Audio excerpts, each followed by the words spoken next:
네, 이 동해 가스 석유장 개발 사업 이에 대한 야당의 입장 앞서 2부에서 이소영 민주당 의원에게 들어봤는데요. 이번에는 여당의 입장 들어보도록 하겠습니다. 이명박 정부 때 자원외교를 담당했던 분인데요. 박수민 국민의힘 의원 스튜디오로 모셨습니다. 어서 오세요. 네, 반갑습니다. 네. 자원외교를 직접 담당을 하셨다고 들었습니다. 이명박 정부 때. 제가 아랍에미레이트랑 하는 원자력 발전소 수출 그때 한라인으로 활동했고 네. 유전은 제가 아예 실무적으로 총지휘를 했습니다. 아, 그래요? 네. 그러면 그러니까 경험이 있는 입장에서 네. 이 동해 그러니까 심해 석유가스정 개발 사업을 어떻게 평가를 하십니까? 일단 이게 아직 시추 또 향후의 개발 생산 이런 단계들이 남아 있어서 차분하게 저희가 인내심 가지고 해야 되는 것은 맞는데 네. 흥분할 일은 아닌데 이 나라에 대단한 경사가 생긴 것은 맞습니다. 경사다. 네, 대단한 경사죠.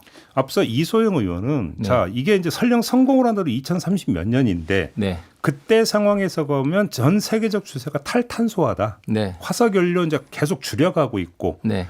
그 유전 개발 사업이 이제 줄줄이 좌초하고 있는 상황인데 이게 뭐냐? 네. 세계적 조류가 안 맞는다. 네, 이런 네. 주장을 했거든요. 어떤 말씀 주시겠습니까? 세계적 조류는 당연히 탈탄소나 신재생 에너지 확장은 가고 있는데 아마 에너지는 믹스, 에너지 믹스라는 점을 조금 저희가 현실적으로 보시고 간과하신 게 아닌가 싶어요. 저희가 에너지 믹스라는 게 원자력, 석유, 가스, 그다음에 신재생 이런 게 더해서 저희가 쓰는 에너지의 포트폴리오가 정해지는 건데 신재생을 늘려가는 것은 맞습니다. 노력해야 되는 것도 맞고. 근데 지금 저희 한전 적자가 혹시 아시나요? 한전 적자? 꽤 되죠. 200조입니다. 200조. 예. 예. 그리고 우리나라가 한 해 수입하는 석유하고 가스가 전 세계 수입에서 우리나라가 5등인가 하는 대형 수입국인데 초대형 수입국인데 한 해 수입하는 게 한 150조, 180조 그래요. 예. 그러니까 이것은 현실의 문제고요. 예. 저희가 꾸준히 노력해도 믹스상 석유 원유가 지속되는 시대는 굉장히 길고요. 이게 소재로도 쓰이지 않습니까? 네네. 저희가 자동차용 수송용만 쓰는 게 아닙니다. 그래서 지금도 글로벌 석유 메이저들은 수십조 단위의 투자를 지금 이 시간도 하고 있습니다. 한마디로 얘기하면 터지기만 하면 대박이다. 초대박이죠. 그렇게 보시는 거고 대통령이 직접 나서서 발표한 걸 어떻게 평가하세요? 이게 제 개인 경험을 좀 네. 섞어서 말씀드려야 될 것 같아요. 저는 발표할 때 저는 개인적으로 자원개발업계랑 같이 일했던 사람 아닙니까? 저는 솔직히 좀 찡했어요. 예, 다른 분들 좀 감동적이었다. 예, 왜 그러냐 하면 네. 혹시 앵커님 성공한 자원외교가 있었다 얘기 들어보셨나요?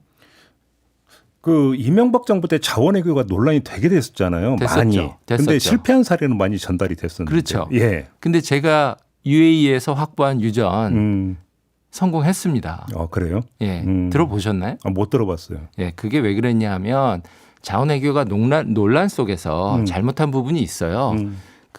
그것들이 이제 그것만 부각이 되면서 예. 우리나라 자원개발 업계 자체가 융단 폭격을 맞았습니다.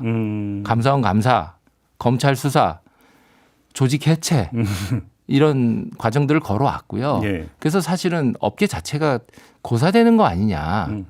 이런 지경까지 갔었고 네. 그런데 또 저희는 배터리 산업 키워야 되고 리튬, 코발트 필요하고 또 지금 탈탄소 시대로 간다 하지만 러우 전쟁 나면서 국제유가는 7, 80불 가서 저희 물가의 직격탄을 가져오고 이런 상황이에요. 예. 이런 상황에서 우리 자원개발 업계가 어떻게 부활할 수 있는지 저조차 관심을 놓고 있었는데 저는 이렇게 물밑에서 독립운동 하듯이 동해유전을 해왔다는 거에 대해서 저는 저 스스로 너무 놀랐고 대통령이 리스크 테이킹 할 수밖에 없는 상황이다. 너무나 위축돼 있기 때문에 이제 국가 예산까지 신청해야 되는데 그렇죠. 시추공당 1천억이거든요. 예. 어떤 석유공사 임직원이 이걸 국회에 설명할 것이며 산자부 담당 관료가 이걸 쉽게 결정할 수 있었을까요? 그러니까 결국은 위축되어 있는 산자부나 석유공사 격려용도 섞여 있다. 격려해야 되고 해외에도 알려야 되고요. 예. 우리가 살아있다는 것도 알려야 되고요. 예. 이것이 또 국제 마케팅에도 효과가 되고요. 근데 일각에서는 이렇게 1,000억 이상의 사업이 소요되는 것이기 때문에 대통령이 발표하지 않을 수 없다. 이런 주장도 있는데 맞습니까? 규정상? 아니 규정의 문제가 아니고 예. 이제 이게 저희가 아마 예산 신청으로 가야 될 거로 저도 들었어요. 네, 그렇죠, 그렇죠. 그러면 대통령이 행정부가 국회 예산 신청하는 건이죠.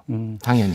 그럼 요건 어떻게 봐야 될까요? 오늘 아침에 나온 뉴스가 보면 석유공사가 1월 26일 올해 네. 1월 26일 이사회를 열어서 이제 이 사업 추진하기로 의결을 했다고 하는데 네. 대통령은 6월 3일에 국정브리핑 1호로 이걸 발표를 하면서 오늘 승인했다. 네. 지금 이렇게 발표를 했는데 이게 앞뒤가 맞는 얘기인가요? 아, 그거는 석유공사가 이걸 체계적으로 과학적으로 하고 내부 이사회를 거쳐서 사업을 승인해요. 그러니까 석유공사 차원의 승인은 1월 달에 났을 것이고. 그러니까 석유공사에서 이사회 의결까지 석유공사 차원에서 결정을 하니까 그다음에 위로 올려서 보고를 해서 승인 받았다. 이렇게만 놓고 보면 이해가 되는데 그렇죠. 중간에 5월에 네. 예를 들어서 노르웨이 시드릴이나 네. 그다음에 헬리콥터 용역 계약을 체결을 했다고 하는데 네. 그러면 국가 예산이 투입이 돼야 되고 그러면 대통령한테 거쳐야 되는데 대통령 승인도 나기 전에 5월에 그러면 용역 계약을 체결한 걸 어떻게 봐야 되는 겁니까? 아, 석유공사가 자체적으로 추진할 수 있는 예산과 그런 일정들이 있고요. 예. 지금 이게 저희가 탄성파를 읽은 거 아닙니까? 그거 이후에 시추를 준비하는 거 이것도 어떻게 준비하느냐에 따라서 상당히 품질의 차이가 날 수가 있습니다. 그러니까 예를 들어서 쪼가리 조그만 사업에 대해서 부분적으로 용역 계약하는 게 아니라 시드릴 지금 용역 계약은 시추 용역 계약이잖아요. 저도 시추선 그 용역 계약했다고 들었는데 그러니까 대통령 승인이 나기 전에 이미 한 달 전에 용역 계약을 체결했다는 게 앞뒤가 맞느냐라는 거죠. 아니 그거는 석유공사 차원에서 일을 하기 위한 준비고 대통령은 국가적인 프로젝트로 승인해서 예산 신청으로 갈 거냐 이런 부분은 별개의 건으로 볼 수 있고 그게 대통령이 이제 총선 기간 피해서 특히 정치적 논란 피하기 위해서 하신 저는 그런 배려를 보고 있습니다. 아니 왜 그러냐면 그 이미 승인이 미리 났는데 나중에 발표를 했다면 네. 제가 이런 질문을 안 드리는데 네. 대통령은 대통령은 6월 3일에 국정브리핑 발표를 하면서 오늘 승인을 했다고 발표를 했기 때문에 네. 그렇기 때문에 질문을 드리는 거죠. 제가 볼 땐 너무 워딩 하나하나에 이렇게 봐주실 문제는 아니고요. 예. 케네디가 달 탐사 발표했지 않습니까? 네. 대통령이 국가의 모험적 프로젝트에 대해서는 대통령이 승인하고 힘을 실어주고 그때부터는 좀 프로젝트의 성격이 달라지죠. 알겠습니다. 조금 더. 아무튼 근데 야권에서는 또 한 가지가 대통령이 이렇게 나서서 발표를 하다 보니 네. 석유공사 입장에서는 이제 계속 들어야 되는 거 아니냐. 네. 쉽게 말하면 어떤 그 사업의 탄력성이라는 게 있는 건데 네네. 하다 보면 이거 아닌 게 철수 이런 결정할 수 있는 어떤 재량권도 있어야 되는데 네. 대통령이 발표를 해버리면 네. 철수도 안 되고 네. 계속 들어야 되는 거 아니냐. 이 점을 제기하는데 어떻게 보세요? 이거? 자원개발 업계랑 일하는 저로서는 정말 창의적인 해석이라고밖에 할 수가 없고요. 왜요? 어떤 점에서? 아니 대한민국 대통령 임기가 있지 않습니까? 예. 그리고 이거조차 지금 문재인 그 전에 박근혜 대통령 이명박 정부 이렇게 거쳐서 온 일이에요. 이거는 에너지는 초당적인 일입니다. 그래서 해외에서 바이파티잔 어그리먼트 대상이라고 얘기도 하는 에너지 미래 이슈거든요. 대통령이 이 경사스러운 일을 모험 투자로 공무원들이 위축돼서 결정 못하고 쭈삣쭈삣하지 않고 힘있게 하도록 발표를 한 것이고 경사스러운 일이고 그다음에 그거에 따라서 가는 것이고 그리고 이게 그냥 그 대통령 때문에 무조건 파는 그 자기 뒷마당에 파는 그런 게 아니라 거대 시추선이 움직이는 대단히 과학적이고 체계적인 채굴 작업이에요. 시추 작업이에요. 그래서 이걸 통해서 계속 정보가 더 들어옵니다. 지금 현재는 탄성파지만 파면 팔수록 자료가 더 들어옵니다. 거기에 따라서 계속 진화해가는 시추 작업이에요. 그런 과학적인 작업이 진행될 것인데 그 대통령 말 한마디 했다고 끝까지 간다. 대통령 임기도 또 있는데 저는 납득되지 않는데요. 근데 이게 아마 이제 우리나라나 꼭 우리나라만 아니라 외국도 그럴 수 있는데 네. 그래서 이제 하다 보니까 약간 이거 아닐 수도 있겠다라는 판단할 수는 있잖아요. 네네, 근데 그 네. 타이밍이 묘하게도 후임 정부야. 네. 근데 그래서 후임 정부가 그럼 철수 결정을 내리고 싶은데 네. 이게 괜히 정치로 또 오해 사는 거 아니냐. 전임 정부 지우기 차원으로 네. 또 오해 사는 거 아니면서 오히려 또 위축될 수 있는 거 아니겠습니까?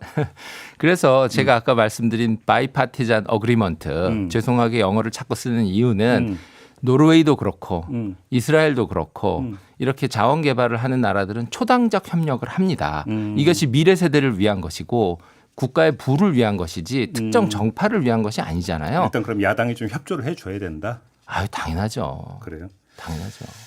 알겠어요. 근데 그 20%라는 성공 확률이 있잖아요. 네네. 이게 도대체 무슨 계산 기준이 뭐냐도 되게 헷갈리던데 사람들이 좀 정리 좀 해주세요. 어떻게 이해를 하세요?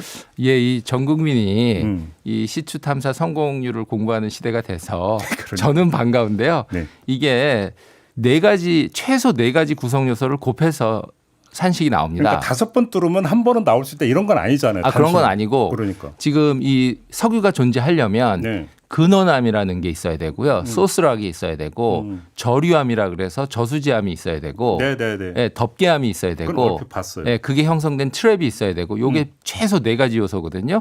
네 가지 요소별로 존재하는지 그 품질이 어떤지 퍼센트를 매깁니다.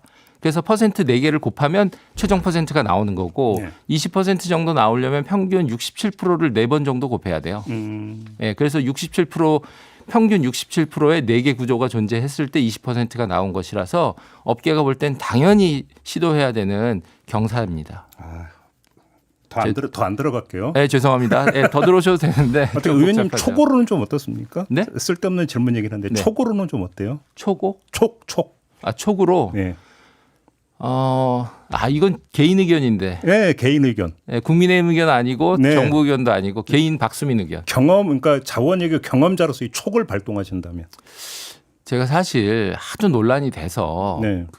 이거 직접 담당했던 아브레오 박사도 제가 슬쩍 뵀거든요. 뵀는데 네. 저는 대단히 놀랐어요. 진짜 제가 아까 얘기했던 독립운동 하듯이 석유공사 직원들이 일을 네. 순차적으로 해왔고 그동안 오히려 자원외교 때문에 소외돼 있었기 때문에 차분히 일했던 면도 있었던 것 같아요. 저는 대단히 좋은 느낌 받았고요. 제 느낌은 대한민국에 지금 저희가 고령화 뭐 등등 해서 재원 소요가 많는데 이게 좋은 소식이 나올 수 있겠다라는 느낌 저는 가지고 있습니다. 근데 지금 그 말씀하셨으니까 네. 액트지오를 둘러싼 여러 가지 지금 의혹 내지 논란이 몇 가지가 나왔잖아요. 네네, 나왔죠. 일단 총괄적으로 근거 없는 의혹 제기라고 보세요? 이거 너무 엉뚱한 얘기들이 쏟아져서 네. 제 입장에서는 좀 그럼 당황스럽다고 가장 할 정도. 엉뚱하다고 평가하신 게 어떤 거였어요?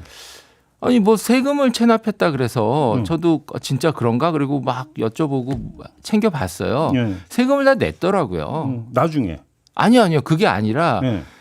요번에 안 냈다라는 부분은 이제 세금을 신고하는 정보를 제공 안 하면 내는 벌금이 있는데 그게 부분적으로 1년에 50불인가 나온 거고 그냥 법인세, 소득세 그런 거는 다 냈더라고요.